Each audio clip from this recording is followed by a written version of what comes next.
جنگ موتا ہوا اردن کے علاقے میں، جو حجاز کا علاقہ ہی شمار ہوتا ہے،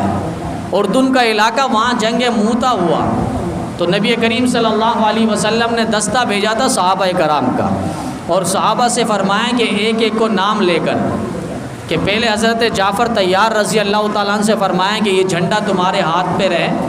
یہ اسلام کا جھنڈا ہے اور یہ بلند رہنا چاہیے، اور اگر تم شہید ہو گئے تو تم زید بن حارثہ کو دے دینا، اور اگر وہ شہید ہو گئے تو عبداللہ ابن رواحہ کو دے دینا۔ یہ نبی علیہ السلام نے پیغام دیا کہ جھنڈا گرنے نہ پائے، جھنڈا سرنگو نہ ہونے پائے۔ اہل کتاب میں سے کوئی بیٹھا ہوا تھا، اس نے فرمان رسول سنا تو فوراً کہہ پڑا کہ میں یہ کہتا ہوں یہ نبی علیہ السلام نے جو تمہیں پیغام دیا، یہ تینوں صحابہ باری باری شہید ہوں گے۔ نبی علیہ السلام یہ فرما رہے ہیں، اے جعفر تم جھنڈا اپنے ہاتھ پہ رکھو، اور شہید ہونے سے پہلے یہ جھنڈا اپنے دوسرے بھائی زید کو دے دینا، اور وہ شہید ہو جائے تو پھر عبداللہ ابن رواحہ کو دے دینا۔ اس بات سے پتہ چلتا ہے کہ نبی علیہ السلام نے پیشن گوئی فرما دی، یہ ایک کے بعد ایک صحابی شہید ہوں گے۔ بار کے نقطے کی بات جو مجھے کرنی وہ آگے ہے۔ جنگ کا معرکہ شروع ہوا، اور جعفر طیار رضی اللہ تعالیٰ عنہ کے ہاتھ پہ جھنڈا تھا،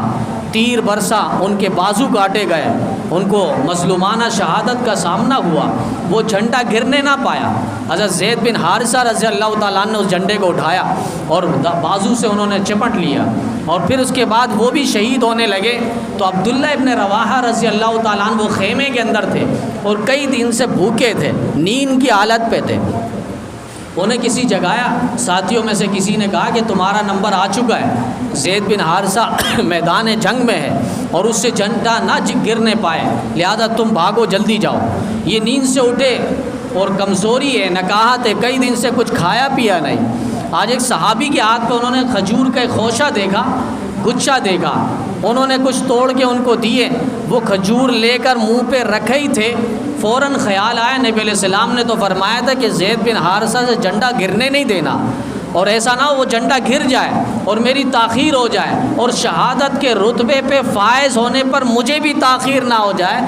چھوڑو، دنیا کی کھجوریں بہت مل جائے گی، جنت پہ اللہ تعالیٰ میرے لیے وہاں پر بہت سا سامان تیار کر رکھے ہیں۔ یہ تصور پیش کیا ہے۔ یہ تصور آج ہمارے اندر کس مسلمانوں کے اندر ہے کہ نبی علیہ السلام کے فرمان پر سب کچھ قربان کرنے والے لوگ تھے،